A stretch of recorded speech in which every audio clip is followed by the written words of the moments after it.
¿Se ve mi pantalla?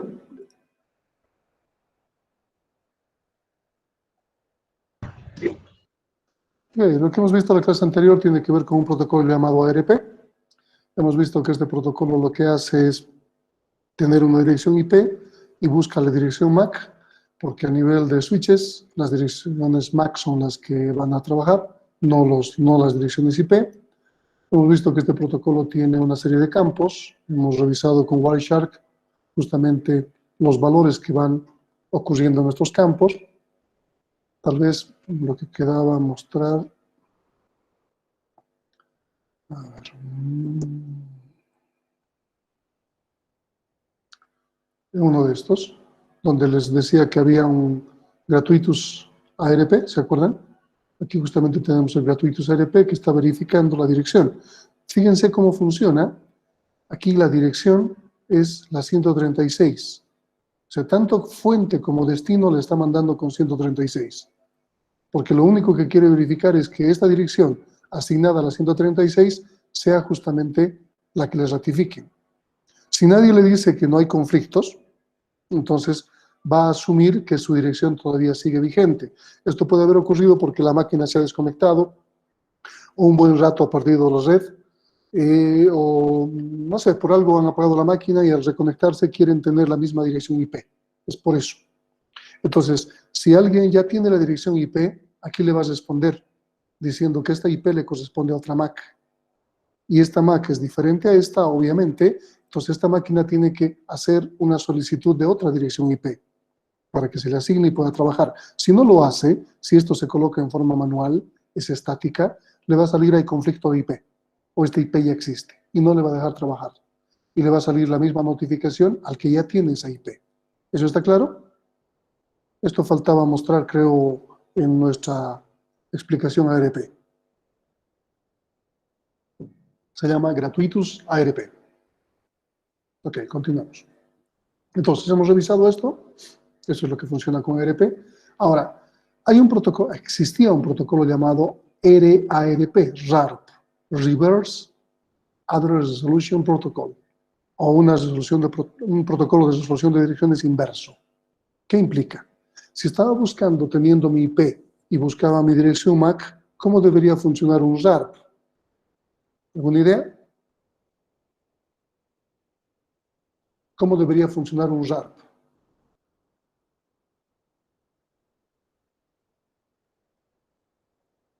¿Qué tengo y qué busco? Buscar una dirección MAC por una dirección IP.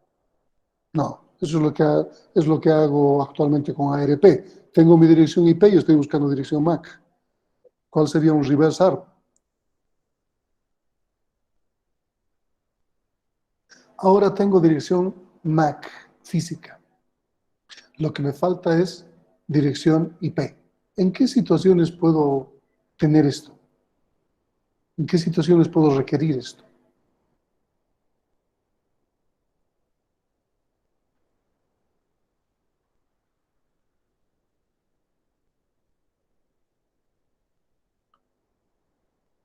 Puede haber computadoras que no tengan disco duro, pero sí tengan una tarjeta de red. A través de la tarjeta de red pueden buscar en la red qué dirección de acceso les corresponde físico en la red. Podríamos identificar, o sea, esto existía antes, en las tarjetas de red había un chip que se colocaba y este chip se podía manejar como un sistema operativo, es decir, no, la máquina no necesitaba un disco duro para poder encenderse.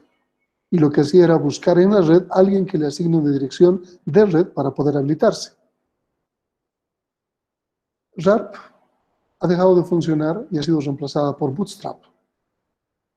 Bootstrap está basado en un servidor porque ARP no salta redes LAN, no salta routers. Entonces, Bootstrap es un mecanismo que ha permitido saltar routers y que se puede hacer la identificación o la relación entre direcciones lógicas y direcciones físicas a un nivel superior a los switches. Claro que Bootstrap ha quedado un poco en el camino, vamos a ver que es un poco porque se sigue usando, y ha sido reemplazado por otro protocolo llamado DHCP. que vendría a ser el protocolo de configuración dinámica de host. Cuando una máquina, les muestro aquí, una máquina tiene su IP, por ejemplo, asignado con DHCP, alguien, un servidor, va a tener que darme la dirección. De otra forma, no voy a poder entrar a Internet. Si ese servidor no me da la dirección, ¿qué va a suceder? ¿Recuerdan cómo funciona esto? Si no existe un servidor o el servidor no me da una dirección, ¿qué va a suceder con mi máquina?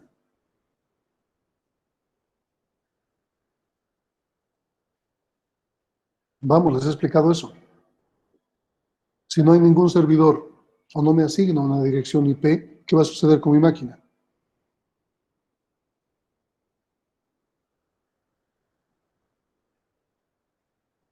Primero, no voy a estar en red. Segundo, ¿qué dirección voy a tener? La que empezaba con 169, Inge. No recuerdo. Exactamente. Las link local se llaman. Voy a tener una dirección 169 algo, que implica que es una dirección IP para que mi máquina funcione, pero no para que esté en red. ¿Está bien?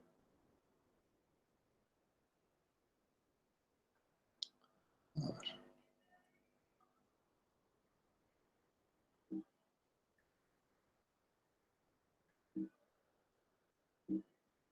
Ufa, no quiero que se aplique porque voy a... No importa. Sigamos en red, no hay ningún problema, no quiero cortarlo. Entonces, ¿cómo funciona DHCP? ¿Me escuchan todavía? ¿Me escuchan? Sí. Ok. Existe el protocolo de DHCP que tiene distintos estados. El primero es un discover. Entonces, cuando mi máquina se enciende y está con asignación automática de direcciones, manda un paquete llamado discover, DHCP discover, que implica que está mandando un broadcast a todo el mundo para saber quién en la red es un servidor DHCP. Cuando aparece un servidor DHCP, puede haber varios. Estos mandan un DHCP offer, que le están ofreciendo a la máquina que ha solicitado direcciones IP. O sea, cuando me conecto inalámbricamente y mi máquina va buscando redes, justamente está haciendo discover. Y existen offers, un montón de ofertas. Ahora, puede que me llegue una oferta de una red a la cual no quiero conectarme. Y eso vamos a ver en el Wireshark. O puede llegar una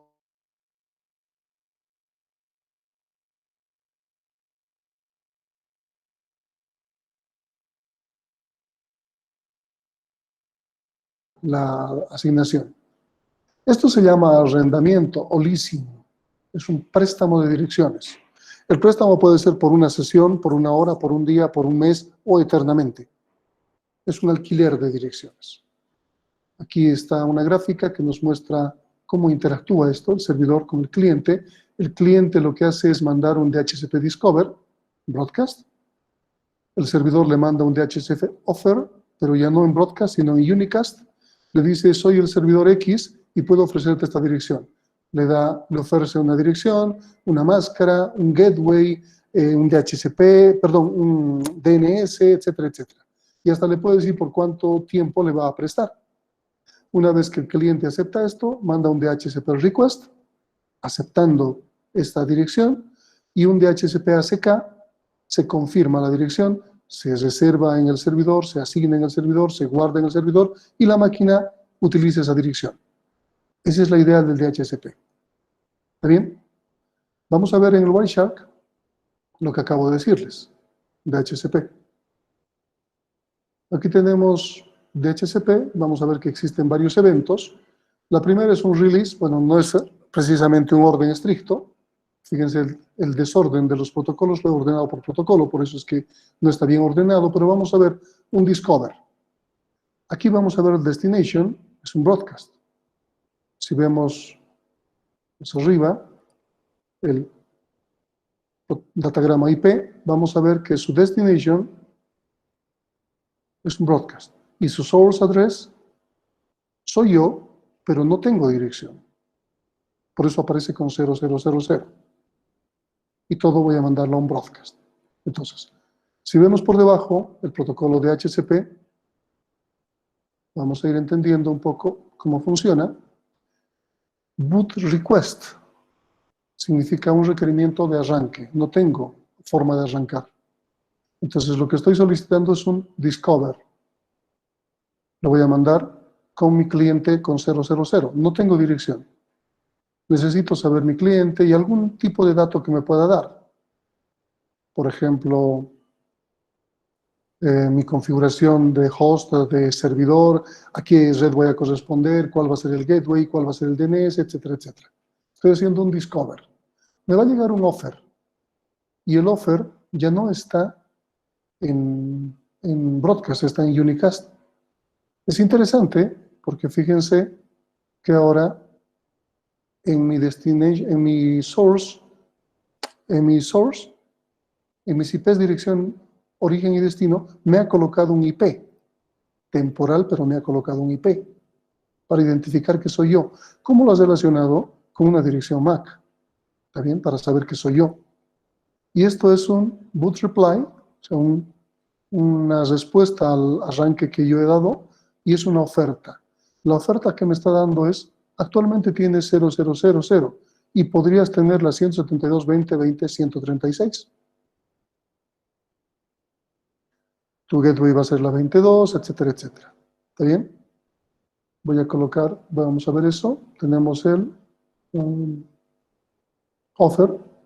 Luego hay un request. Ok, estoy requiriendo esa dirección, estoy aceptando la dirección. Cuando se manda un request, se manda en broadcast. ¿Qué implica?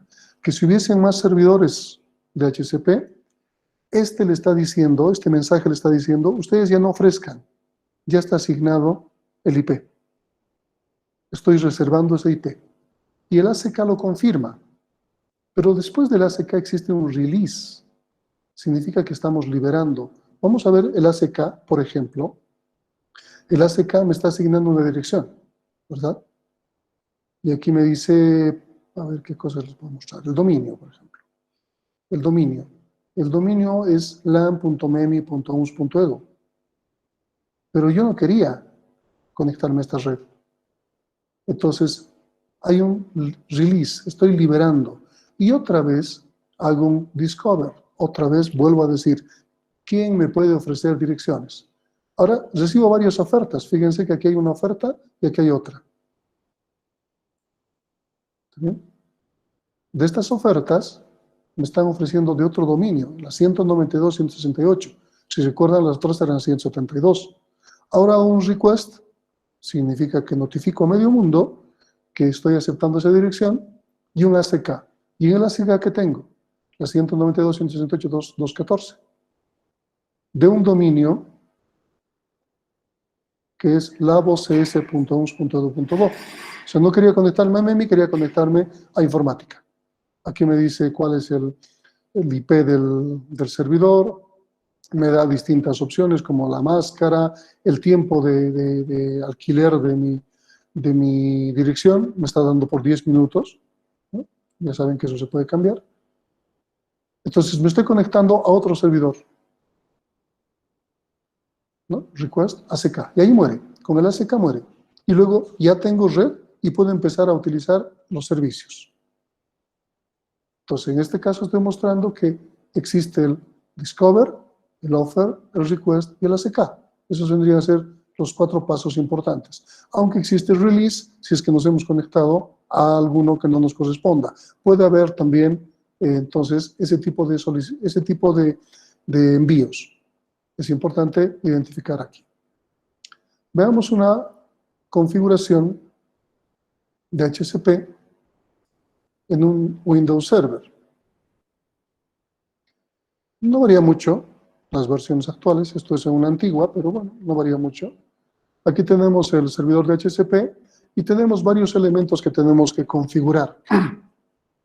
Esto nos van a mostrar los compañeros cuando nos muestren las simulaciones a través de Packet Tracer u otra cosa.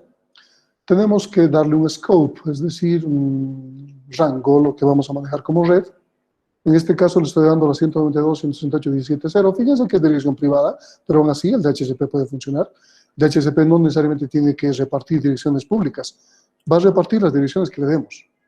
Le estoy dando un grupo de la 17.0, significa 255 direcciones, 254. El address pool, donde se da el grupo.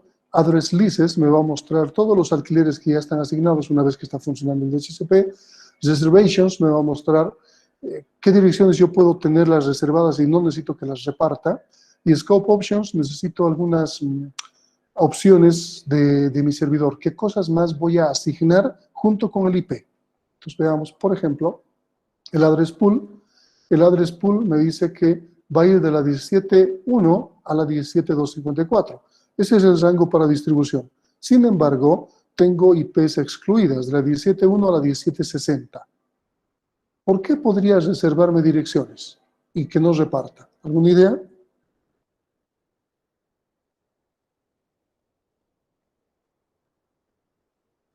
Puede ser porque ya se han fijado en tablas o también servidores o dependiendo. Ok, entonces necesito en mi red direcciones estáticas. Un servidor no puede tener una dirección dinámica. Cada que enciende el servidor va a tener diferente dirección. ¿Qué implica? Que mis clientes no van a poder conectarse. Una impresora de red debería tener dirección fija. Entonces yo puedo excluir una cantidad de direcciones para que no las reparta. Estoy diciendo de las 17.1 a 17.60 que están reservadas. Entonces mis direcciones repartidas va a ser a partir de qué punto.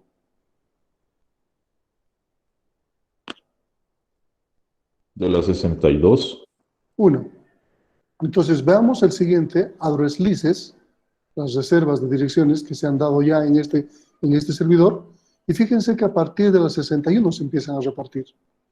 Entonces aquí están todas las alquiladas, las prestadas, por lo menos la primera pantalla de todas estas. Esto es un servicio real, es del anterior trabajo que tenía. Entonces aquí estoy repartiendo las direcciones, aquí el nombre de la máquina, cuándo expira el préstamo, y fíjense que son distintas fechas de expiración en función de cuándo se han conectado. Y aquí tengo la dirección MAC. Esta máquina tiene este IP y está asociada con esta dirección MAC. Entonces, ninguna máquina de esta red que tenga esta MAC va a tener otra IP que no sea esta. Y si una máquina se coloca en forma manual, no va a funcionar, va a tener un conflicto de IPs. Entonces, está otorgando una relación entre MACs e IPs. Lo que hace ARP, en este caso lo estamos haciendo como reverse ARP, si quieren, porque estoy solicitando la dirección que me corresponde de IP para mí, no a cuál yo quiero llegar. Pues me están asignando una dirección y el tipo es de DHCP. ¿Bien? Reservations, ya les había dicho que se puede utilizar un grupo de direcciones reservada. Ya hemos visto eso en address. No sé si ha saltado esto. La visualización creo que está mal. Está continua, qué raro. No tengo la de reservations. Pero bueno, ya les había mostrado. Veamos las opciones que podemos destinar. Es decir, ¿qué más va a repartir aparte de una dirección IP? Le puedo decir, por ejemplo, cuál va a ser el gateway. Entonces le voy a dar una dirección y eso va a repartir. Le puedo decir cuál va a ser el nombre o la dirección del servidor, qué nombre se llama el servidor, cuál es el dominio, etcétera, etcétera. Puedo darle más opciones. En el DHCP se puede destinar todo esto para que se le asigne más direcciones, más opciones, perdón. Y es lo que les he mostrado en el Wireshark, que no solamente me estaba dando un IP, me da más información para que yo pueda navegar. ¿Está bien? Ok, volvamos a Wireshark. Algo que...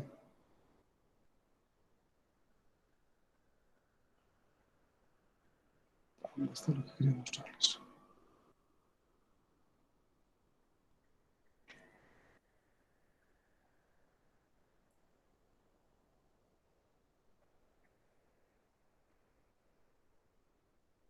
Esto.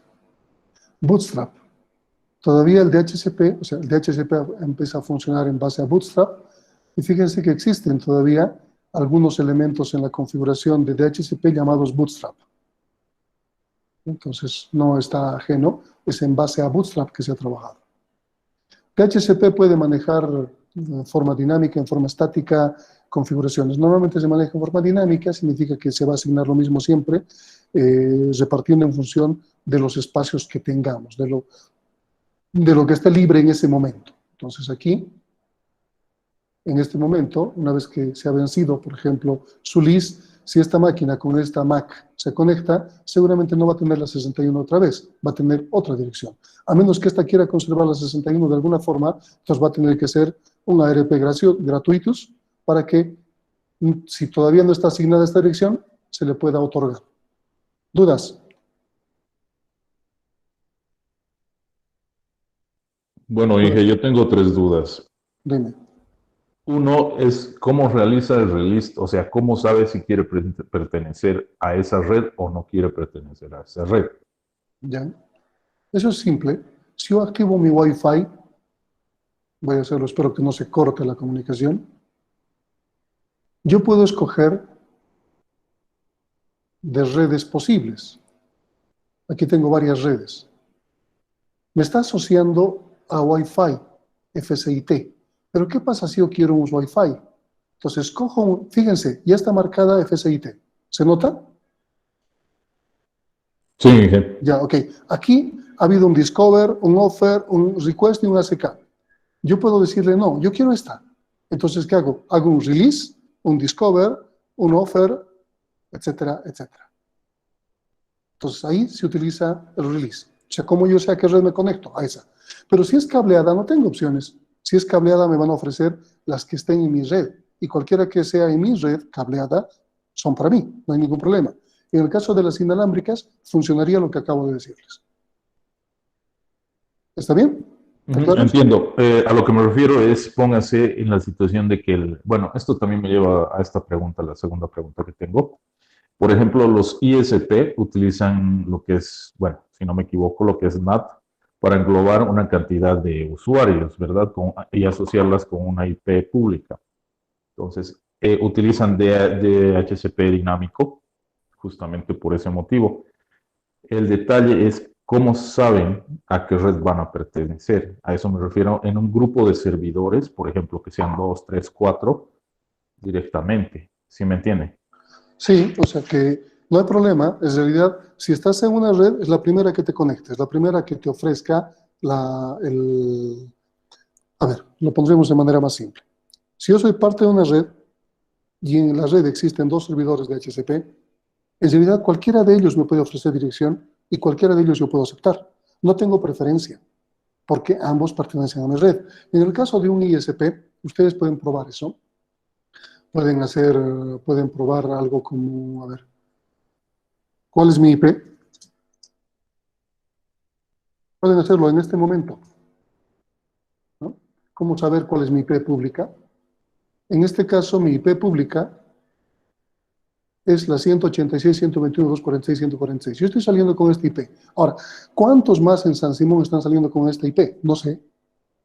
Probablemente estén haciendo NAT y esté compartiendo mi dirección. O tal vez el NAT no sea sobrecargado. Yo, para mi propia dirección, tenga esta IP designada. Pero si hago este ejercicio, si me desconecto y vuelvo a conectarme y vuelvo a probar cuál es mi IP, probablemente no tenga la misma IP. Ustedes pueden hacerlo, pero no lo hagan ahora, ¿no?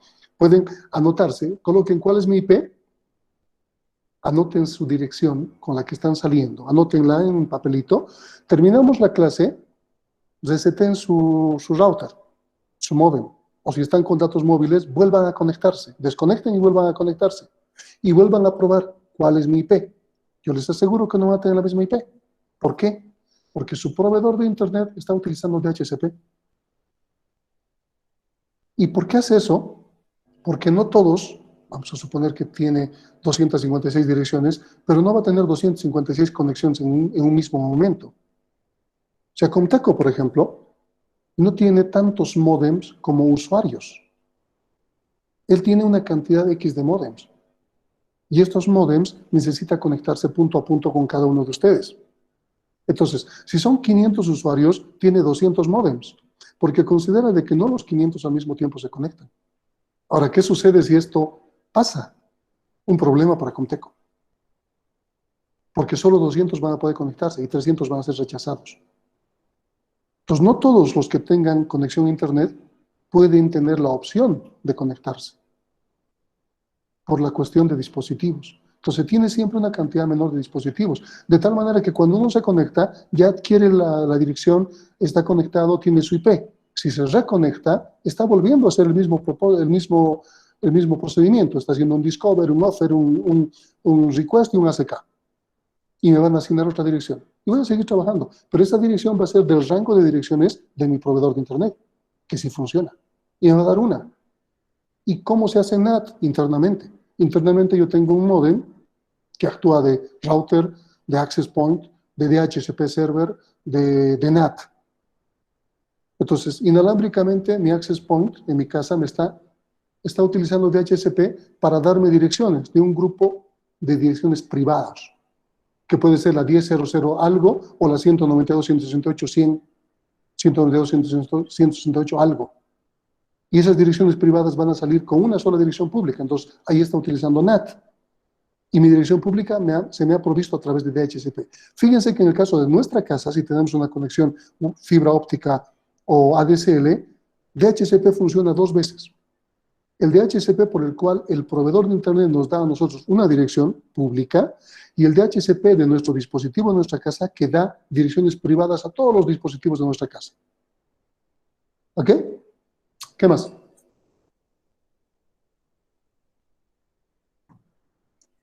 ¿Qué más? Otra consultita. En todo caso, si estaríamos utilizando DHCP mediante NAT, o sea, se comunicaría a través, o sea, ¿cómo reconocería a qué host pertenece, digamos, la información? ¿A través de la MAC directamente? ¿A qué te estás refiriendo? ¿Cuando tu información sale afuera y vuelve a entrar? ¿A eso te estás refiriendo? Exacto, Ok. exacto. Eso quiero dejarlo un poco reservado. Se llama PAT, ya les había dicho. Es NAT con sobrecarga. Se llama PAT, es lo que se utiliza. Pero vamos a dejarlo para cuando sus compañeros expongan, que ya vendría a ser un poco la siguiente semana, o esta semana al finalizar casi, porque terminamos el tema 5 y todos exponen, los que faltan. Cuando expongan, yo quiero hacerlo evidente, o sea, quiero mostrar eso, que se vea cómo se reconoce una máquina de las 10 que pueden tener en su casa, todas comparten el mismo IP, pero cuando cada uno está utilizando su propio correo, su propio Facebook, y llega a su propio Facebook, no se cruzan cosas. Esa es la pregunta. Entonces, ¿cómo se hace? ¿Cuál es el mecanismo que permite que se unan punto a punto las conexiones y no se quiebren, no se confundan? Eso es parte de NAT, no es parte de DHCP. Pero lo vamos a ver en las explicaciones que nos den los compañeros, no se preocupen. ¿Qué más? Otra consultita, en todo caso, me está diciendo que el modem en sí, en conexiones, digamos, como conté, Cuentel y todo eso, el modem está realizando el DHCP para la misma red, bueno, para la red del ISP directamente, o es que tienen algún tipo de servidor para entregar No, ellos tienen servidor, el modem no hace DHCP. O sea, el ISP tiene su propio servidor DHCP, 1, 2, no importa. Y nos van a asignar una dirección a través del modem a nosotros, pública. El modem no tiene dirección, o sea, lo están haciendo a través del modem fibra óptica o modem ADSL. Nos asigna una dirección IP. El dispositivo que tenemos en nuestra casa, que puede tener una antenita, 2 antenitas o 20, ese está haciendo otro DHCP interno para nosotros, con direcciones privadas. Y aparece un NAT de nuestras direcciones privadas con una dirección pública. Entonces es un NAT con sobrecarga que se está utilizando para que nosotros naveguemos en Internet. Ok, en todo caso, entonces el modem estaría haciendo el DHCP solamente para nuestra red interna. Sí, interno. Pero ha habido un DHCP antes que cuando hemos encendido nuestro dispositivo, nuestro modem, nos ha asignado el ISP también, con otro DHCP. Siempre va a ser dinámico. Pero esa asignación es directamente nada más al modem, no es en realidad dentro de nuestras máquinas. No es el modem, es a nuestra conexión. Bueno, podría ser el modem porque está haciendo NAT. Claro, exacto. Podría ser el modem porque está haciendo NAT. O sea, el modem no tiene dirección, pero podría ser. O sea, lo está haciendo que actúe como un router. Entonces, su interfaz de salida le está asignando un IP dinámicamente. A eso me refería. Ya, okay. Perfecto. Muchas gracias, Inge. Ok, ¿qué más? ¿Dudas? Ok, continuemos entonces. Vamos a hablar de... Una dudita más, perdón, ingeniero, esto se me estaba olvidando. Bueno, al asignar el DHCP, bueno, tenemos una IP pública y una IP interna, ¿verdad? En caso bueno, de un atacante podría ser, esté atacando, digamos, nuestra IP pública como tenemos NAT, ¿en realidad afectaría toda la conexión en sí o en realidad a todo el ICP? Eso es lo de... El atacante no, bueno, depende de qué tipo de ataque sea. Si es un ataque a un servidor, no te va a llegar nada a ti, o sea, va a afectar a tu ISP. Si está atacándote a ti como dirección, va a utilizar tu dirección pública. Entonces va a utilizar el NAT de alguna manera para poder acceder. Y puede entrar a tu máquina. Sí, puede ser. Claro, claro, entiendo. Lo que pasa es que el NAT está englobando bastantes, bueno, hosts, ¿verdad? Sí, Entonces, eso es a lo que me refería. pero no es a todo Va, el dominio. Puede ser directamente a un dispositivo. No necesita hacerlo a todo el dominio. Se puede hacer un ataque global como se puede hacer un ataque individual, aunque ya, estés utilizando NAT. esto vendría a ser a través del PAT, lo que me estaba diciendo. Exactamente. Ya, perfecto, muchas gracias, Inge.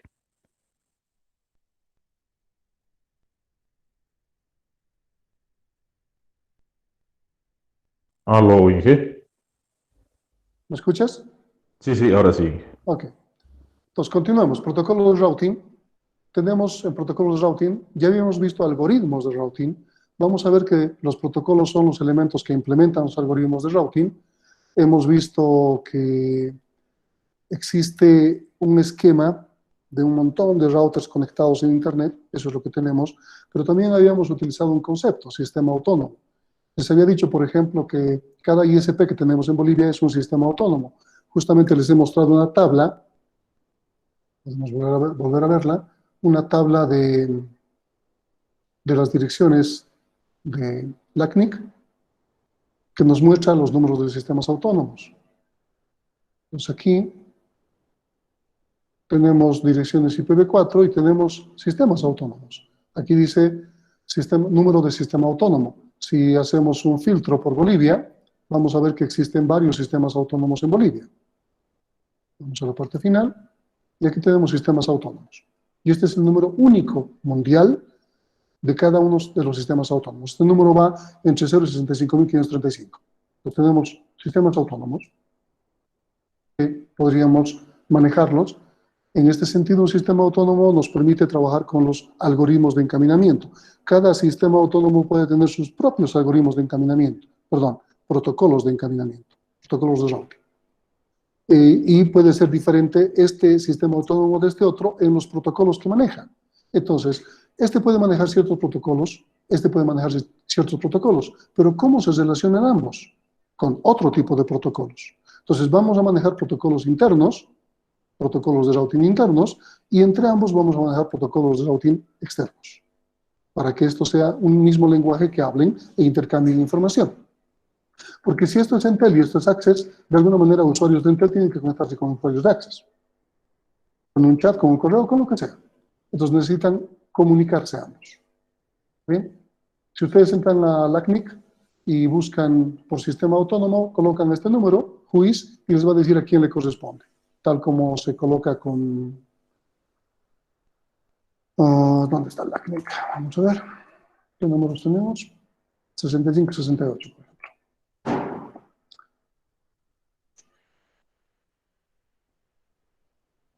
Como si se colocase un IP.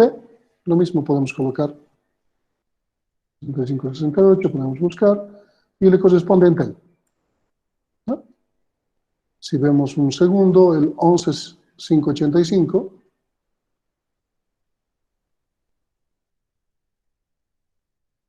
nos dice que es Supernet con Z. No sé a quién le corresponderá esto. Es de la Santa Cruz, ¿no? Entonces hay un Supernet con Z, que es un LACNIC, perdón, que es un ISP para Santa Cruz. Aquí no lo conocemos. Entonces, el sistema autónomo es eso. Es un proveedor de Internet. Es un grupo, una organización autónoma que maneja direcciones internamente, que asigna direcciones, que da el servicio de Internet y que tiene que comunicarse con el mundo. Y la forma de que lo reconozcan en el mundo es por su número de sistema autónomo. ¿Está bien? A eso nos referimos con esto. Una consultita, en este caso la San Simón también tendría, bueno, sería un sistema autónomo porque maneja IPs No. públicas. No.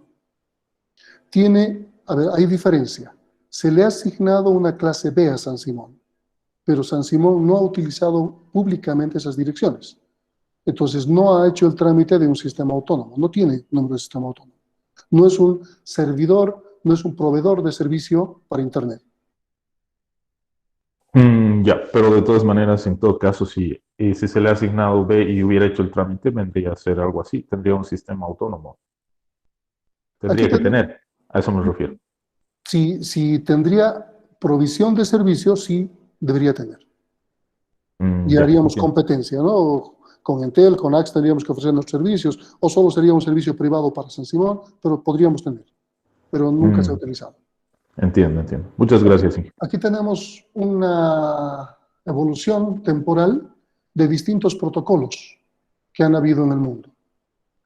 Empezamos con External Gateway Protocol, el 82. Este es un protocolo externo, el primero que se ha creado. Actualmente no se lo usa. Y GRP es un protocolo de routing interno de Cisco, que tampoco se lo usa actualmente, ya está descontinuado.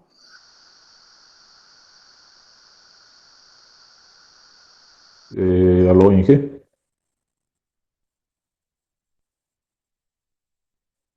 Ingeniero. Era por estado de enlace, perdón, por vector distancia. Inicialmente hemos empezado con vector distancia. Todos estos eran vector distancia. El IS está con estado de enlace, el primero que se ha producido con estado de enlace, y luego aparece OSPF. OSPF también es estado de enlace. EIGRP es la versión actual de Cisco que utiliza y que según lo que Cisco ha publicado, agarra lo mejor de estado de enlace y elementos de vector distancia. RIP versión 2 sigue siendo vector distancia. BGP es el Border Gateway Protocol, el que se utiliza actualmente para enlazar sistemas autónomos. Todos los demás que estamos viendo son routing interno. RIP New Generation, perdón, vendría a ser como RIP versión 6.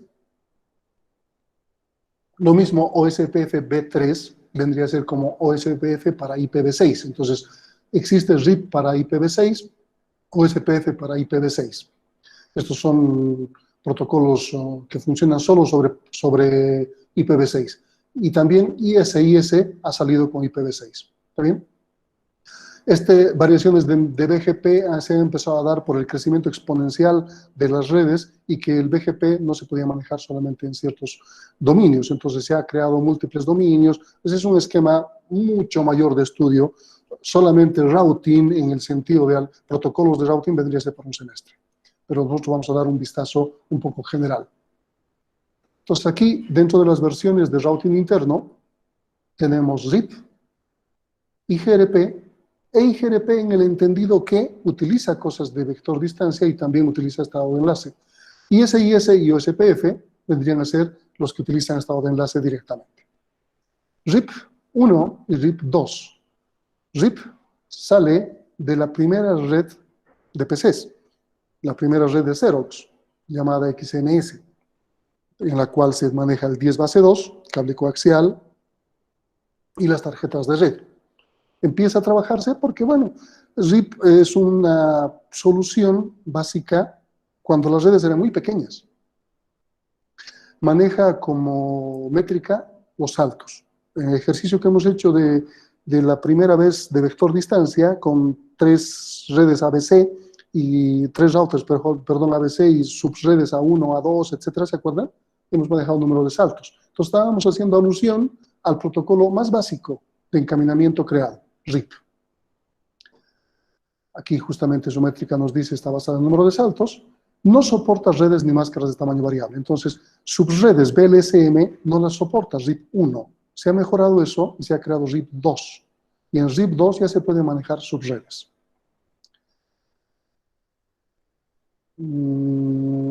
Se intercambia cada 30 segundos la información entre los routers. Entonces, cada 30 segundos podemos tener un intercambio de información. Ahora, la idea es que no se manejan en redes muy grandes, justamente porque debería ser de 5 a 10 routers, por la inconveniencia del protocolo. ¿Se acuerdan que las buenas noticias se propagan rápido, pero las malas noticias no? Se llamaba conteo al infinito, el problema de vector distancia. Si bien RIP actualmente todavía se tiene como estándar, prácticamente ningún vendor, ningún fabricante de enrutadores no lo ha quitado, pero prácticamente no lo usa. Entonces, mucha de la bibliografía actual o cursos actualizados de Cisco, de Huawei o de lo que sea, ya no hablan del RIP como elemento importante del algoritmo de encaminamiento o protocolo de encaminamiento, sino se basan directamente en el protocolo estándar, OSPF. A un Cisco que tiene este protocolo llamado IGRP, habla ahora en su última currícula más de OSPF.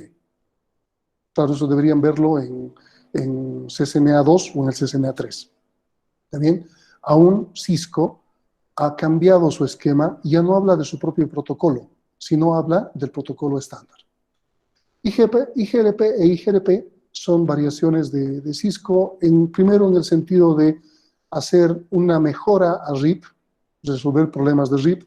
IGRP decía que ha resuelto el problema del conteo al infinito. Existen múltiples mecanismos para hacerlo. No se sabía exactamente cuál había implementado Cisco, pero ellos decían que lo habían mejorado. Enhanced IGRP había introducido, obviamente, mejoras en torno a vector distancia y había utilizado elementos de estado de enlace. OSPF vendría a ser como el estándar abierto, igual que RIP, no es propietario. OSPF tampoco tiene un propietario y trabaja con estado de enlace, en lo que se llamaría Open Shortest Path First, que vendría a ser el primer protocolo que se utiliza en forma abierta para estado de enlace. Este protocolo tiene elementos muy importantes. Es autoadaptativo, o sea, empieza a trabajar de manera automática y rápida ante las buenas noticias y las malas noticias, y hemos visto cómo funciona cuando se cortan enlaces o cuando se aumentan enlaces. Es mucho más práctico en tiempos. Las métricas ya no son solamente número de saltos, pero puede variar en función de su implementación, ancho de banda, retardo, etc. Hemos visto de EIGRP, les he mostrado que maneja hasta 6 constantes, ¿se acuerdan? Y les he mostrado cuál era el cálculo, de las cuales solo estamos usando K1 y K3, si no recuerdo mal. OSPF puede manejarse en dominios diversos, en niveles de jerarquía. Podemos manejar OSPF entre sistemas autónomos, intrasistemas autónomos, intersistemas autónomos. O sea, se puede dar diferentes funcionalidades en estos niveles de jerarquía que se pueden crear en OSPF.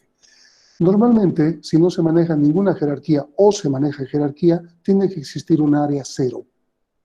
El área cero es cuando existe jerarquía, van a existir varias áreas o no existe ninguna. Mínimamente tiene que haber una, el área cero, la denominada backbone.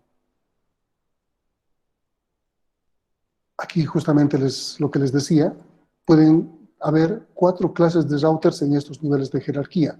Los routers backbone, o los que corresponden al área 0, los internos, que van a pertenecer solamente a un área, puedo tener un área 1, un área 2, un área 3, y todos los routers que están dentro de esa área pueden manejarse de esa manera. Los fronteras de área, los que corresponden a unirse con el área 1 con el área 2, el área 1 con el área 0, etcétera, etcétera. Y los de frontera de sistema autónomo, aquellos que están en el backbone, en el área 0, y se conectan con otros sistemas autónomos. Entonces, OSPF puede actuar diferentes roles dentro de estos niveles de jerarquía. Es un protocolo muy complejo, no es nada complicado el utilizarlo, pero es muy complejo en su aplicación. O sea, puede tener una complejidad muy alta, aunque no complicado, vuelvo a repetir. Hay una gran diferencia entre complejo y complicado. Y como les decía, se puede manejar intraárea, interárea o intersistema autónomo. Esa es la idea, si estamos manejando diferentes niveles de jerarquía. Como es un protocolo basado en estado de enlace, se utiliza siempre los mensajes hello que se van mandando a diferentes, por broadcast, para saber que soy yo existo, y si hay alguien que me responde, empiezo a medir el tiempo de ida y vuelta, hago mi cálculo de la ruta más corta, etcétera, etcétera, etcétera. Cuando vamos a utilizar esta fórmula más adelante, tiene que ver con la designación principalmente de malla. IS es un protocolo que ha salido como respuesta principalmente a lo que vendría a ser ISO. Era como una forma de ver que ISO también tenía sus propios protocolos y que podía utilizarse. Sin embargo, no es un protocolo que se utiliza ampliamente. El OSPF es el que más se utiliza en el mundo. Y luego viene a ser si Cisco utiliza su EIGRP. En el caso de routing externo, les había dicho que inicialmente apareció el protocolo EGP y luego ha sido reemplazado por el protocolo BGP. ¿Cuál es la diferencia de utilizar protocolos de routing interno de protocolos de routing externo? Los protocolos de routing externo también pueden utilizar estado de enlace vector distancia, no se van a inventar otros tipos de algoritmos. El detalle está en que la diferencia principal es en que utilizan políticas. ¿Y a qué nos referimos con políticas? Pueden ser políticas de política, políticas económicas, políticas administrativas, políticas de cualquier tipo, aún las de tipo político, como dice aquí. ¿Y a qué nos referimos? Que se pueden configurar en estos protocolos reglas que permitan filtrar contenidos. Por ejemplo, Estados Unidos podría filtrar todos los contenidos que pasan de Cuba hacia Rusia, por ejemplo, porque seguramente muchos de esos routers de Estados Unidos son intermediarios en esa información, o podrían filtrar nuestra información de Bolivia hacia cualquier otro lado del mundo. Podrían negarla, podrían ralentizarla. O sea, van a existir diferentes tipos de políticas independientes del algoritmo de enrutamiento. Estas políticas van a interceder en el protocolo para ser más rápido, más lento, más filtrado, más controlado o denegado un determinado flujo de información. Entonces, los los protocolos de routing externo no solo manejan un algoritmo de encaminamiento, sino manejan políticas. Y eso puede ser un gran problema. Les decía que íbamos a utilizar otra vez esta fórmula. Cuando dos proveedores de Internet se conectan, o tenemos en el país, por ejemplo, antes solamente había Entel, luego aparece AES, Viva, y empieza un poco la pelea, pero el detalle está en que cada uno de ellos era prácticamente un mundo, y para conectarse con el otro, aquí vamos a poner, no importa, encima, aquí tenemos Entel, aquí tenemos Viva, aquí tenemos Access ahora, para que intercambien información. O sea, Entel, si no intercambiara esa información, un usuario de Entel sale por el mundo, un chat con su vecino, que es de AES, va por Chile, por Brasil, se va a Estados Unidos, va por Europa, vuelve por Argentina, entra por Perú y no sé, y le dice hola a su vecino. Estamos utilizando líneas internacionales. Entonces, para evitar esto, los sistemas autónomos tienen que interconectarse de alguna manera. Entonces, tienen que crearse enlaces que ellos tienen que establecer. Entonces, se empiezan a crear enlaces y se va creando mallas. Y cuantas más dispositivos, más proveedores de Internet tengamos, no sé, por ejemplo, Comteco, puede existir otro por aquí, y otro por aquí, y otro por aquí, etcétera, etcétera. Y cuantos más hayan, estos necesitan ir conectándose para ser reconocidos por los demás. Esto es un gran problema porque es un gran costo para cada uno de estos proveedores de Internet. ¿Está bien? Es un gran costo. Ellos tienen que manejar N líneas. Esta fórmula justamente es la que nos permite hacer eso. Si fuesen solamente dos proveedores, 2 al cuadrado es 4, menos 2 es 2, entre 2 es 1. Tenemos entre 2 una conexión. Si tuviésemos 3, entonces 3 al cuadrado es 9, menos 3 es 6, entre 2 es 3. 1, 2, 3. Claramente la fórmula funciona. Tenemos 3 conexiones. ¿Qué pasa si tenemos 10? Entonces hacemos la fórmula, 10 por 10, 100, menos 10, 90, entre 2, 45 conexiones. 45 que como de 10 conexiones yo tengo que controlar. Y eso ya es excesivo. Es un gran problema. Entonces, en el mundo se empieza a vislumbrar el problema hace mucho tiempo y se empieza a arreglar. ¿Cuál es la forma de arreglar? Crear puntos neutros de interconexión. Estos puntos neutros son como ahora tenemos Entel, Viva, Access, lo que sea. Ya no creamos mallas, sino tenemos un elemento central, una especie de hub, un concentrador, que conecta en forma de estrella todos los dispositivos. Y este es un punto neutro. ¿Por qué se llama neutro? Porque no debería tener ningún tipo de preferencia con ningún proveedor de Internet, sino que el intercambio sea fluido, independiente, como tal. Pero resulta que, por ejemplo, en Bolivia,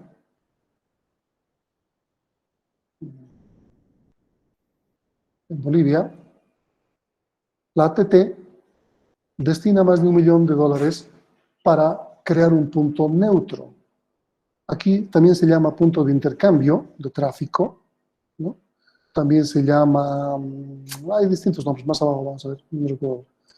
Por ejemplo, en Bolivia se identifican Tigo, Viva, Access, Entel, Cotas, Comteco, digamos, como los grandes proveedores de Internet y que deberían manejar un punto neutro.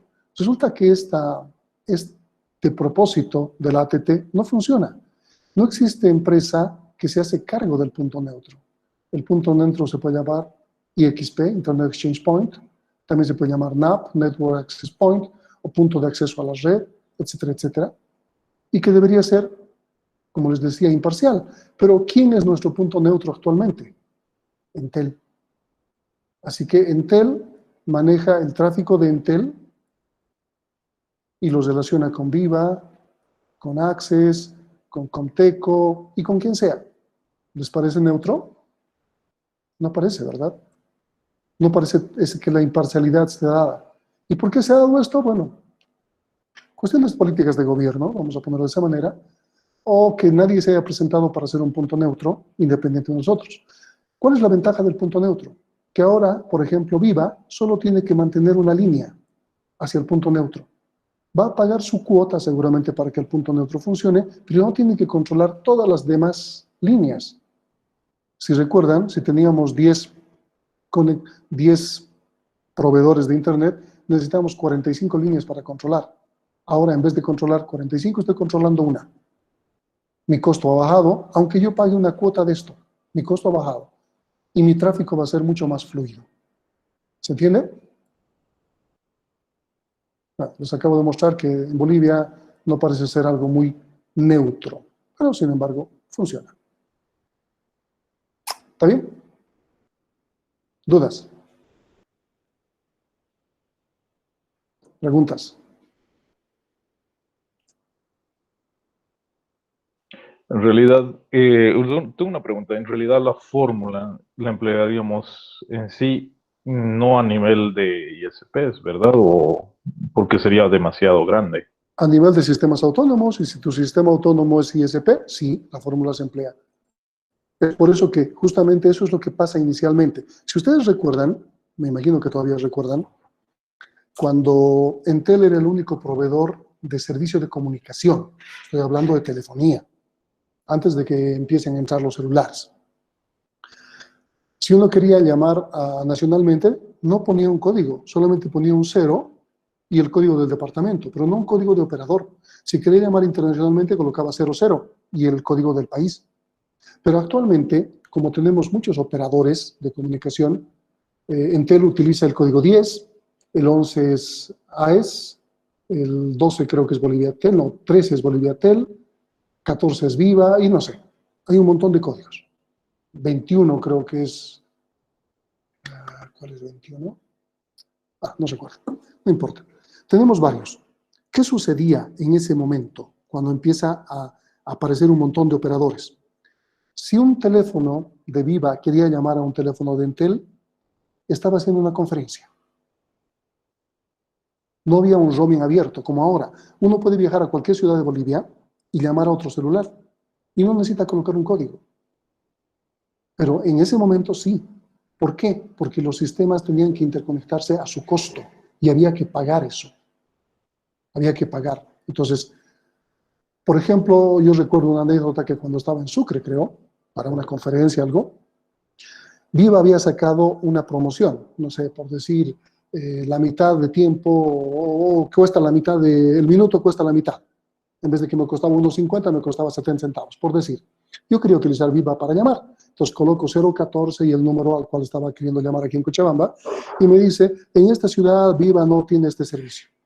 Porque no habían creado esta interconexión y solo había como puntos aislados. Viva estaba en el eje central, nada más. Y Entel estaba en todo lado. Entonces quería llamar una conferencia, tenía que poner 010 y con Entel funcionaba en todo lado. Y luego recién han empezado a acaparar. Ahora que no hay roaming, ¿qué significa? Que ahora tenemos un punto neutro.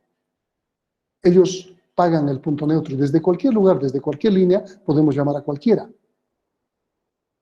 Esa es la idea. ¿Ok? ¿Qué más? En realidad se podría decir que el punto neutro es un punto de interconexión entre... Punto de intercambio de información. Punto de interconexión. No es otra cosa. Ya, perfecto. Entonces, es bastante útil, porque si no hubiese el punto neutro estaríamos en problemas. Bolivia, fíjense, les voy a mostrar de cuándo data, no sé, espero que aparezca aquí la fecha. 2013. El 2013 estaba intentando de establecer el punto neutro. No he encontrado información más actualizada de cuándo se ha incorporado, pero en 2013 había intentos de hacerlo en Bolivia. Así que no tenemos mucho tiempo de que el punto neutro funcione en Bolivia. Y mientras tanto, antes, todo era intercambio entre ellos. Así que se había creado un n al cuadrado menos n sobre 2, necesariamente. Difícil de hacerlo. ¿Ok? ¿Qué más?